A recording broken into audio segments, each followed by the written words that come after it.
लेकिन भगवान विष्णु को तो भूल आ गई समझ में। उन्होंने तो विचार कर लिया कि यह तो लीला सब भगवान महादेव की है, उनका और छोर कहां से मिलेगा, क्योंकि उनका तो प्रारंभ ही नहीं है, तो उनका समापन कहां होगा। ऐसे भगवान शंकर हैं, आज तक कोई ये नहीं बता सका कि शंकर जी कब प्रकट हुए। सगरे देवताओं के तुम्हें माता पिता के नाम मिल जाते हैं, राम जी के, कृष्ण जी के, यहां तक माता भगवती भी हिमाचल के घर में आकर के पैदा प्रकट हो गई।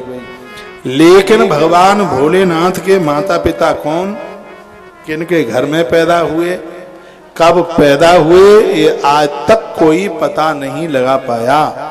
ऐसे भगवान शिव हैं जो अनादि और अनंत। एक बात और मैं आपको बोलूं, राम जी के बच्चों की पूजा नहीं हुई, कन्हैया के बच्चों की पूजा नहीं हुई, कृष्ण की पूजा हुई, बच्चों की पूजा नहीं हुई, राम जी की पूजा हुई, उनके बच्चों की पूजा नहीं हुई। लेकिन महादेव को देखिए, महादेव का पूरा कुनबा पूजता है। महादेव के पुत्र गणपति पूजते हैं, उनके पुत्र श्री कार्तिकेय जी की पूजा होती है, नंदी पूजे जाते हैं, भृंगी पूजे जाते हैं। अरे और छोड़िए, उनका तो सांप भी पूजता है, शिव का सांप पूजता है। ऐसे भगवान महादेव जो अनंत हैं, वह सच तो यही है, सत्य तो यही, वो बड़े भाग्यशाली हैं जो भगवान शिव से जुड़े। इनसे बड़ा कोई दरबार नहीं। रावण जब मर नहीं रहा था तो 1000 वर्ष की मीटिंग महादेव के यहाँ हुई। इनके बिना तो कोई निर्णय पास नहीं होता। इतने बड़े अधिकारी हैं, इतने बड़े जगताधीश हैं भगवान शिव, इनके बिना कुछ नहीं। इसलिए मैं आप सबको बराबर कहता हूं कि आपका इष्ट कोई भी हो, आपका भगवान कोई हो, चाचा को आप मानते हैं, पापा को मानते हैं, आप ताऊ को मानते हैं, यदि आप अपने बाबा और दादी को नहीं मानते तो आप कुछ नहीं मानते, समझ लीजिए। तो महादेव तो दादा और परम्बा तो दादी है भैया। और पापा भी इतना लाड नहीं करता जितना कि बाबा जी लाड करते हैं, दुलार करते हैं।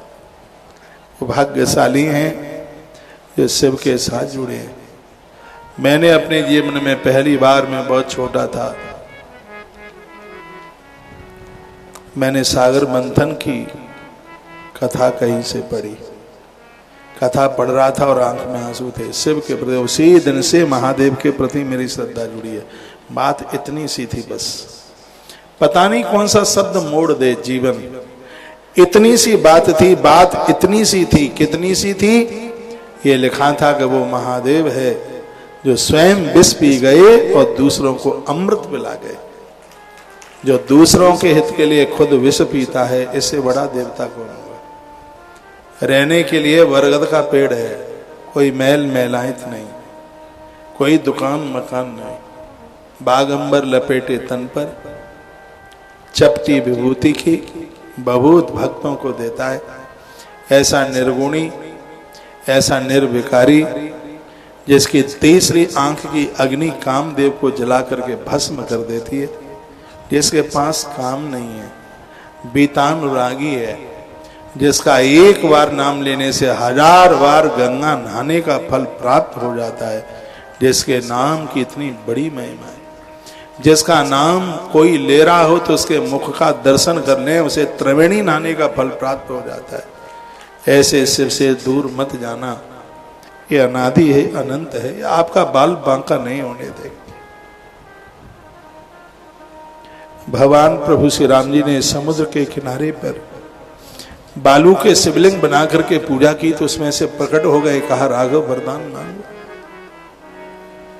प्रभु राम ने कहा भगवान रावण के साथ युद्ध होगा और आप अपने भक्तों की बहुत बजाते हो, मैं रावण के साथ युद्ध करूं और आप सहयोग करेंगे तो रावण को मैं कभी जीत नहीं सकता।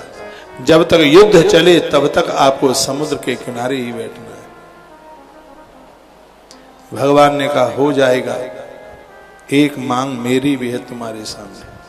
वह मेरा भक्त है, उसने कभी मेरा अभिषेक किए बिना जल तक नहीं पिया।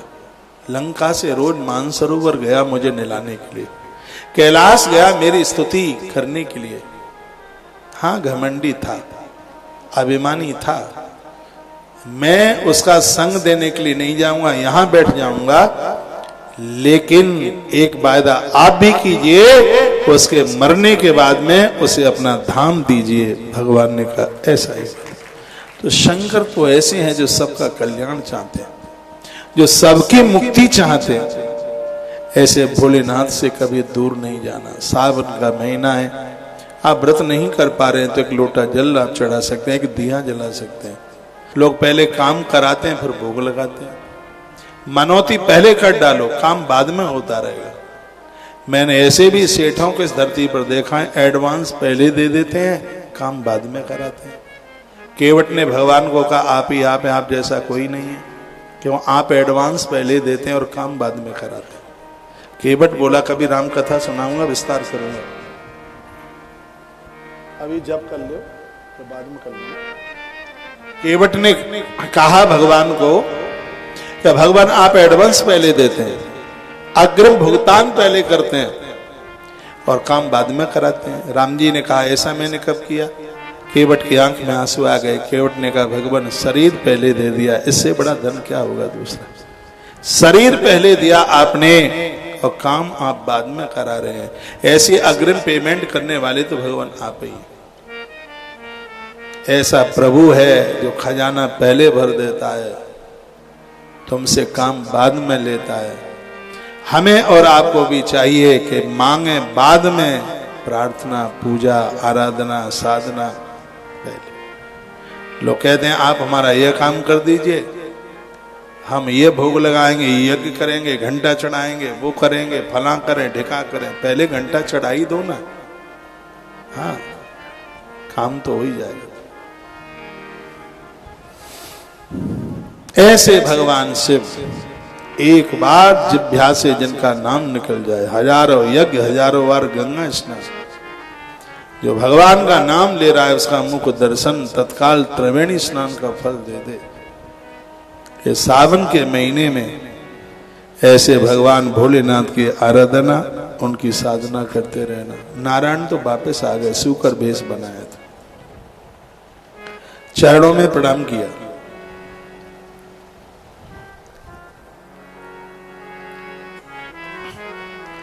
भोलेनाथ ने कहा नारायण क्या इस पिंडी का और छोर पता लगा के आप आ गए? तो भगवान विष्णु रो पड़े। उन्होंने कहा भगवान कैसी बात आप करते हैं? अतीन्द्रियमिदं स्तंभः अग्नि रूपम स्मस्ततम। अग्निस्वरूप ये स्तंभ कोई और नहीं, आप ही तो हैं। हे प्रभु, हे मेरे महादेव, आप अनादि आप अनंत हैं, आपका आरंभ ही नहीं है तो आपका समापन कहाँ होगा? आप कहाँ से शुरू हुए हैं और आप कहाँ विराम लेंगे, ये आज तक किसी को पता नहीं। गलती तो मैंने करी सो मैं चला गया, मेरी इस गलती को क्षमा करें भगवान। आप पूर्ण हैं, पूर्ण मदः पूर्ण मिदम पूर्णात् पूर्ण मुदच्यते। घटता बढ़ता तो वो है जो अधूरा है।